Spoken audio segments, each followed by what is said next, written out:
Hello, welcome to this very special edition of the Pace Report. I'm Brian, Pace Reporting live here at BB King's here in New York City. For 45 years, the Tower of Power have entertained fans all over the world with their very, very energetic funkiness as well as their signature trademark, this Tower of Power horns. Tonight they're in New York City and they're getting ready to embark on a very, very important summer tour which features the reuniting of the comic geniuses of Cheech and Chong as well as funk band War. Tonight I sat down with two of the co-founding members of Tower of Power, Emilio Castillo as well as Stephen Kupka, and we sat down and we talked about the origins of the band coming out of Oakland, California, how Oakland was a hotbed of just rock music, blues, and soul, and jazz, and how these gentlemen really kind of transformed soul music and took it to a whole nother level with hits ranging from What Is Hip, So Very Hard to Go, and Don't Change Horses in the Middle of the Stream. I also sat down with other members of the band and they give their reflections and take on why Tower of Power has been a staple in soul music for 45 years and why they continue to keep going on. So sit back, relax, and enjoy the sounds of the Tower of Power live here at BB's here in New York City. There's all kind of music everywhere you go. Some folks like it fast and some like it slow. Some like it hot and some like it blue. Some like it old, some like it new. I'm not that perfect and I'm not rapping rapidly. Big band swing to sing my thing, alternative in my style. The only thing that turns me on is when I hear a song.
Congratulations on being inducted in this year's Bay Area Black Artist Award. Thank you very much. It's an honor. 45 years, you guys have continued to pave the way for soul music as well as popular music. What keeps you guys going at 45 years? It's the music, totally. You know, we make the music really selfishly. We make it to please ourselves. And so it makes it really easy to go to work every day. And, you know, as far as, you know, how we've been able to stay together all these years, looking back in retrospective, I know it's God, you know, we just showed up. But, you know, along the way, you know, great fans, great music, great times, great friendships. It's a wonderful gig. And also, I have to also bring up, you guys are about to embark on a world tour with the legendary Cheech and Chong and War. How does that feel? Well, we did some gigs with Cheech and Chong back in the day, and it was really fun. Really fun. It was us and them. So reuniting with them is going to be it's going to be great for us and for them. And War's involved this time. We do a lot of shows with them. So it should be a very cool show for everyone involved. Let's go back 45 years, the Bay Area. Tell me how the Tower of Power got together. I understand it was by a group called the Motowns. Yeah, I got into soul music when I was around 16 years old, and you know, I'd been brought up till I was 11 years old in Detroit, and then we moved to the Bay Area. We got into music out there, but when I got into soul music, you know, we were kids. My mom was the manager, you know, and she said, if you're going to be a soul band, you should call yourselves the Motowns. You're from Detroit, you know, and so that's what we were. But we wanted to get into the Fillmore Auditorium, and we knew we were never going to get in with a name like that, you know. So we picked the name Tower of Power. Shortly after I hired Doc, he came in. We started writing songs, and you know, he was the first hippie guy we ever met. We all started growing our hair long and wanting to get in the Fillmore. And we got ourselves an audition, a Tuesday night audition at the Fillmore. And by the grace of God, Bill Graham signed us to our first record deal.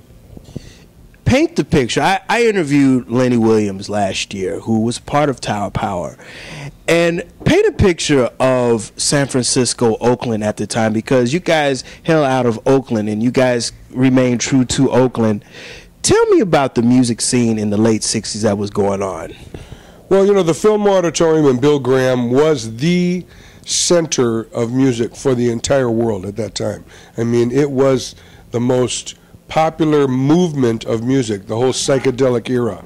And what had happened was, you know, they had been going strong for about 3-4 years, but, you know, like anything, it sort of run its course. And fortunately for us, Bill Graham had kind of tweaked the collective ear of the Bay Area by putting on eclectic acts like Tito Puente, Miles Davis, Albert King, B.B. King, Sam and Dave, Otis Redding, you know, along with Quicksilver and the Messenger Service, Jefferson Airplane, Big Brother and the Holding Company, Grateful Dead. So there was always this eclectic mix. So the collective ear of the Bay Area was getting tweaked higher and higher. And we came around right at that time that they were ready for something new. They took one look at us. They saw the 5 horns, and they were like, they turned around and started to walk out. But as soon as we hit that first thing, they turned around. It was like about face, man. They started walking back in. Bill Graham stuck his head out the door, and the next thing you know, we were signed. Another thing that was happening also, the late 60s, you guys came out at the time with Blood, Sweat, and Tears, Chicago, Earth, Wind, and Fire, Mandrill. This was pretty much the last period of the mega bands. Explain those concepts and amalgamations during that time in the late 60s and early 70s. Well, Chicago and Blood, Sweat, and Tears were before us, and not that we tried to emulate them, but we had a horn section like them. And then Earth, Wind, and Fire and those others were, I believe the others also were a little after us. And just having a big band with a big sound, lots of horns, lots of harmonies, and background singing too. It just was a thing that was happening, and we were glad to be a part of it. Another thing that was happening also that really kind of catapulted black soul bands, Sly and the Family Stone came out of that era too, and it kind of introduced a whole nother world. It kind of integrated black and white audiences to your shows, especially at the Fillmore. Yeah, and also, you know, he came out in the perfect place. He was in the Bay Area where, you know, people's minds were open and the whole racial barrier thing had been dropped, you know. One thing about the Bay Area, it's like a potpourri of nationalities. I mean, there's a strong Asian population, strong Filipino, strong Mexican, Latino, strong black, strong Italian, strong Irish, you know, and they're all together, and they're used to it there, you know. And now all of a sudden, here comes Sly and the Family Stone, black and white band playing really innovative soul music with a rock kind of you know, flavor in it, and it was just a perfect timing. And we were in the neighborhood where he was playing 5 nights a week. He played at Frenchie's in Hayward, and me and Rocco, my bass player, we were 16, but we used to go there and we would climb over the fence in the back and sneak in and watch him, you know, all night long. He would play from 9 o'clock until 6 in the morning, you know, and we would do that every weekend, you know, and he literally changed the music industry, you know, because his thing was so far advanced. People would wait for his records to come out just to see the clever stuff he was going to say lyrically, you know. He was so ahead of everybody.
all beside. So you've been seen in all the right places, seen with all the right faces. You should be satisfied, still it ain't quite right. What is it? Tell me, do you think you know? What is it? Are you really here? That's the useful show. Is it really empty? Maybe you put it in. What is it?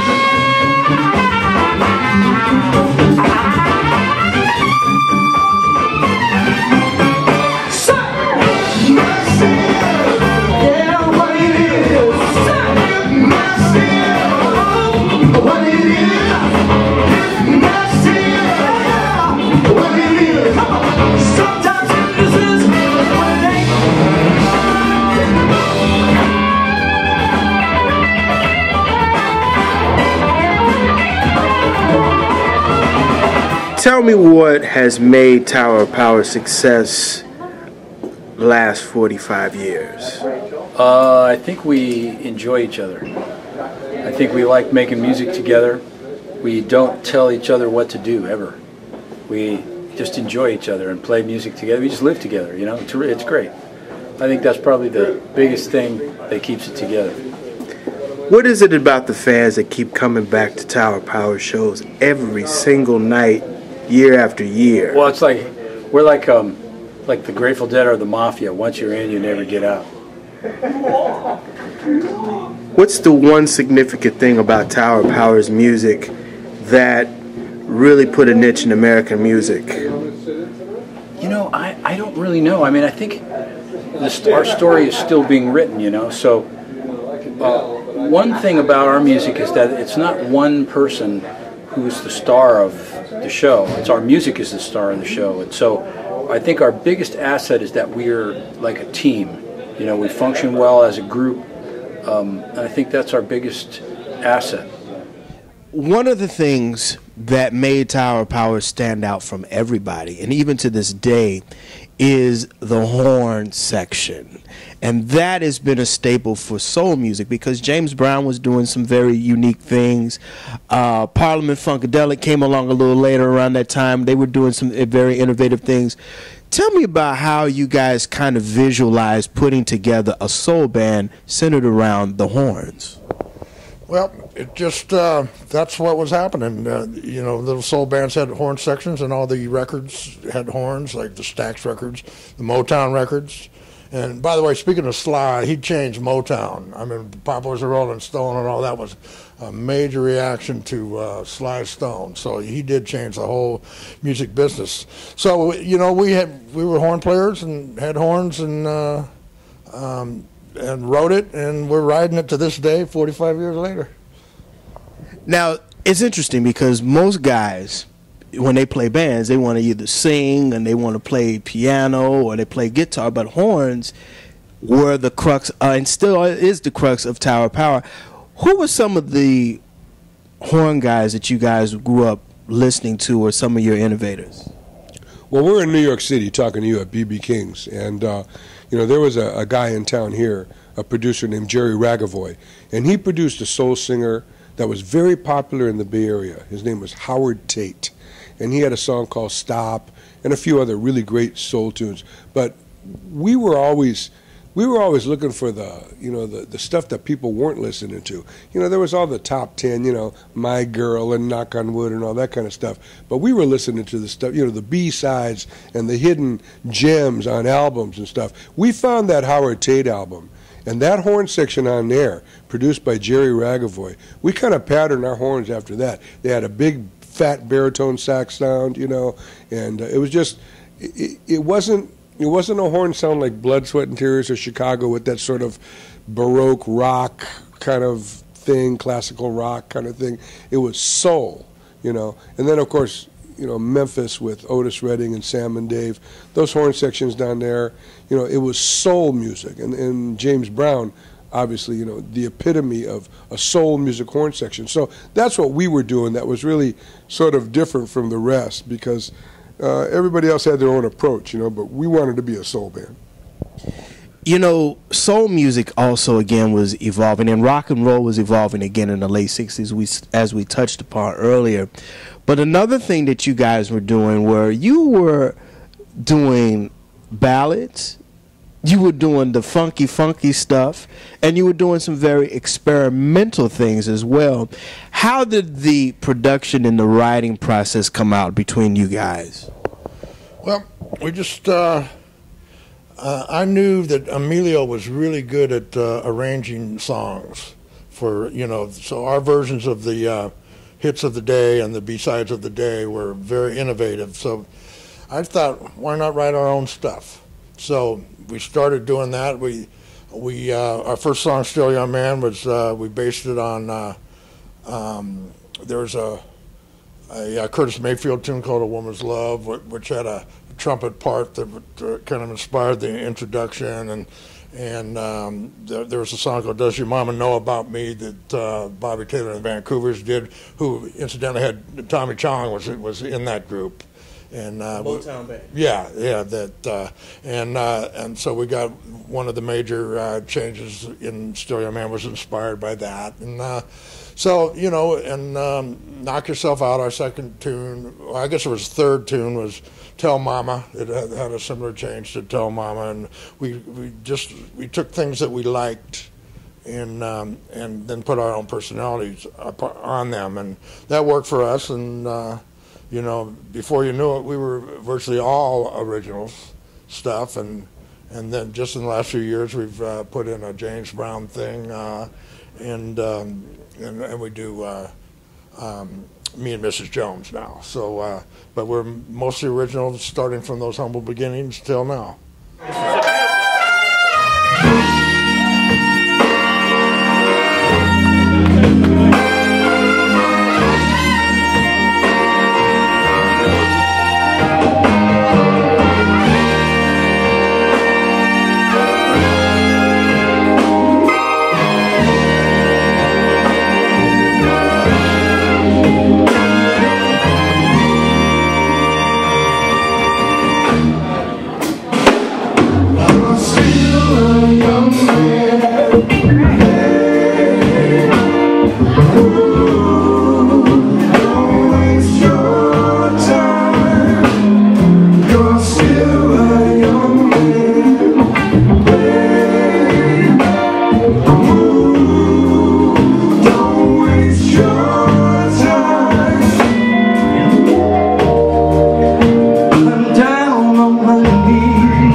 Jerry, how long have you been with the band? 3.5 years. What is it about Tower Power that keeps the staying power of just soul music alive for 45 years and keeps the fans happy for all these years? Well, I think that's just it, playing soul music, you know, and staying true to our, you know, our souls and playing the music we love to play. You know, the band hasn't really followed the trends through the years. I mean, a little bit during, you know, before my time anyway, the band did kind of shift into whatever, you know, kind of disco era and drum machine and things like that, those kinds of sound, but you know, they never really lost sight of playing soul music, and we're in the middle of recording a record right now, and it's you know, back to old school, you know, just playing it down the way, you know, we like to play. So it's very soul music oriented. So I'm really happy with the results so far. So still a lot of work to be done. Horns have to be put on and lead vocals, that sort of thing. But we've got a good 20 or so basics that sound really, really good. So during the course of Tower Power, we also know that another major important part were the vocalists, and you've had some tremendous vocalists that have walked through the doors of Tower Power, including the legendary Lenny Williams. Tell me about the component of adding the vocal, because the horn section is very strong, but Lenny Williams' voice and your other lead singers, they got some battling to do also. Yeah, well, that's the kind of vocalist it takes to front a band like Tower Power. It's got to be somebody that can soar over the band, and this is no small band to soar over. So you got to be a strong, powerful singer. Lenny Williams had that type of voice that, you know, for one, he had the range. He had a nice high range. It just sort of soared right over the band, and he had that unique soul that was his own signature, and that really is the key for great singers, is not only to sing soulful and to sing well, but to sound only like yourself, and he had that happening in spades. Another person that really became a part of the Tower Power sound was Lenny Pickett, who's gone on and done some fantastic things too. Tell me about Lenny and his role in Tower Power during the years. Well, Lenny was a teenager, you know, when we first got made aware of him. He was playing with a band called Lynx, and I walked in, I heard them, they were doing Pucker Up Buttercup, you know. I remember we used to do that a couple years before that. Nobody else did that tune, you know. And he was up there taking that Junior Walker solo, and I looked at him, and he was wearing some overalls. He had this big fro. He was just crazy looking, you know. And he hit this high note, put his hand in the air, you know, stopped the band. I was like, and then I went up to him later. I said, "Man, who are you?" You know. He goes, "I'm Lenny Pickett." I thought, this guy not only plays soulful, he's got a soulful name, you know. And he was just like, "Man, I dig you guys, man." And he started laying for the gig that day, you know. It was a short time after that Skip Mesquite, our sax player, got replaced by Lenny Pickett, because Lenny would sit outside the dressing room and just practice outside and just humble everybody. He was so good, you know. And then he, when we decided to replace Skip, we called up Lenny, and I said, "You know, I just need you to come up to the house and play over a few grooves so that you know, we're all, you know, agreed that you're the guy, but I'm sure it's going to work out." He was up there in about, you know, 15 minutes, because he lived right down the hill. And he came up, and we hit this groove from Back on the Streets again. It was like, dun dun chikum chikum gun chikum gun, and he took off, man. And we just all looked at each other and we said, "You're in," you know. And he played with us about 10, 12 years, and he's going to come probably sit in tonight. You know, he comes and plays with us whenever we come to New York. And he left the band, and he went on to New York, and he toured for a while with David Bowie, and then he landed the gig with Saturday Night Live, and he's been there ever since. Now he's musical director, and one of our best friends, and a true Tower Power alumni. Hey, ain't nothing I can say, nothing I can do. Feel so bad, yeah, I feel so blue. I got to make it right for everyone concerned. Even if it needs it to me, what's getting burned? 'Cause I could never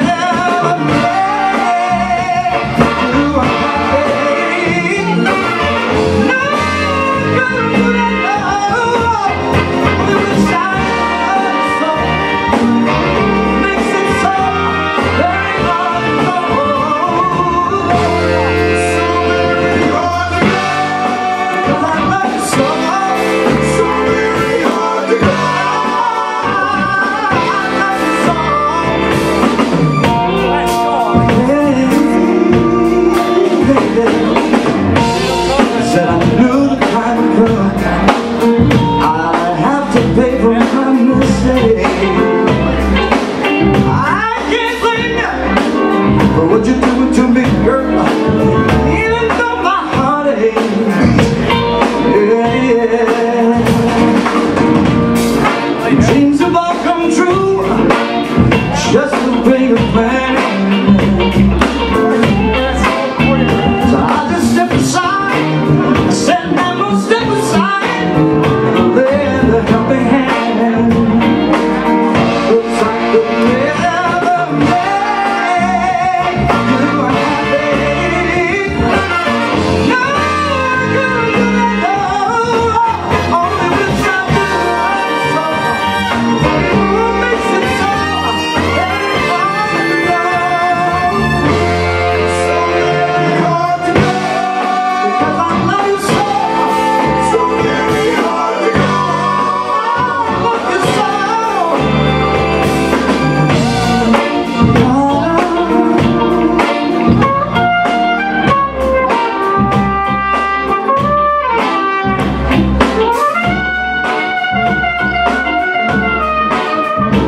In 1965, when the Motowns were formed in Oakland, did you think that this would evolve into Tower of Power and the mega group that it has become? Well, I mean, it changed to Tower of Power in '68, so we knew it would be Tower of Power.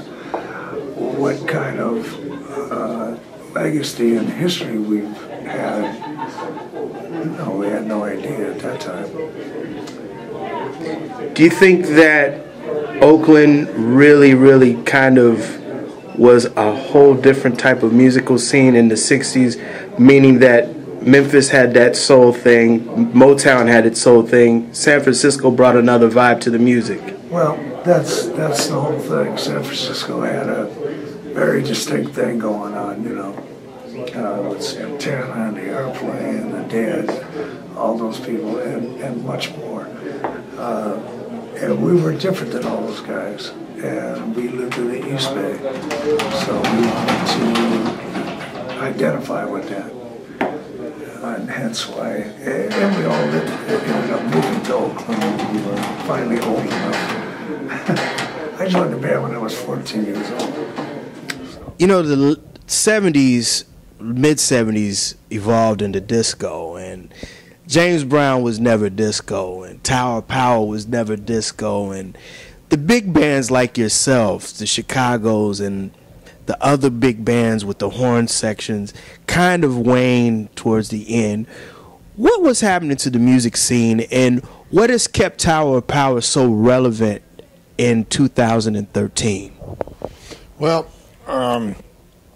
just disco came around, and then but beginning disco was pretty good. Rock the Boat, that was a great song, but then when it became Four on the Floor and you know all that stuff, it wasn't so good. But just trends change, and I can remember there was like a book about the history of rock and roll that came out at the end of the 70s, and they called us a dinosaur in 1979, 34 years ago.